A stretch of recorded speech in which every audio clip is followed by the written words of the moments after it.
welcome back, where we can pick up this conversation about the tragic situation in the Middle East. Are you optimistic or pessimistic that there's a way that can be navigated here, or are we actually just going to have to watch a car crash and then pick through the wreckage? President Biden appears to be largely a cutout, largely a facade. The people who are governing the country are a combination of elected and unelected people, people that are, in Western terms, what we call in the Soviet or post-Soviet world, oligarchs. I don't see how you turn them off. The biggest problem is that whereas Putin and Xi, for instance, both have a very, very acute sense of limitations. They know what is or is not possible. They have long memories that involve wars that did enormous damage to them. In the United States, there is no sense of limitation right now.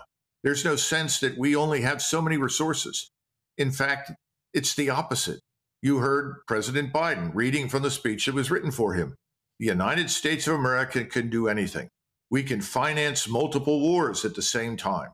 We can do anything. We are the America of the Second World War. Well, that America, Neil, never really existed anyway. We were always limited in what we could do. In fact, that's why Eisenhower made such an excellent president. He understood that we could never fight another war like that again in our history. We've lost all of that. There's no fear of the consequences.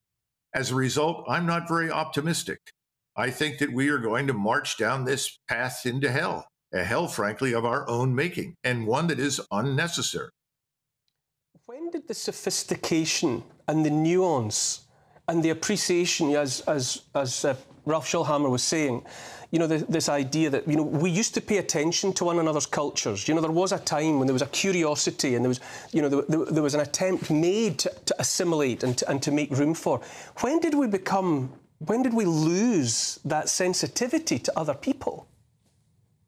I think it began in the aftermath of the Second World War, and it's gotten progressively worse over the years. And unfortunately, this sense of superpower uniqueness in the 1990s simply accelerated the problem. And now, none of it is true. Americans are not stupid people. They're looking at immigration and they're waking up to a nightmare. They're saying, well, wait a minute, these people haven't come here to become Americans. Well, of course not. They're setting up their own countries with their own grievances, their own preferences, their own set of hatreds on our soil. We don't like it. We don't want it. Well, it's here.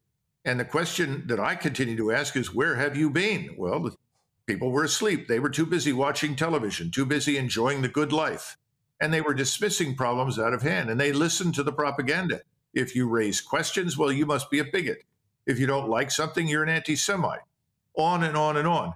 And Americans are not any of those things by nature. In fact, I think we're shamelessly tolerant, something which I blame in part the British for. We're too damn tolerant.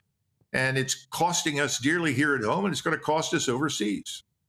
Fascinating conversation. I have to say, on behalf of everyone here and Colonel Macgregor, it's such a relief to me, at least, to hear this conversation take place on mainstream television, because at least, if there's to be any hope at all, it's based on people getting this kind of general understanding of the scale of the problem. So, Colonel Macgregor, thank you so much for making time for us this evening, and I hope our paths cross again soon.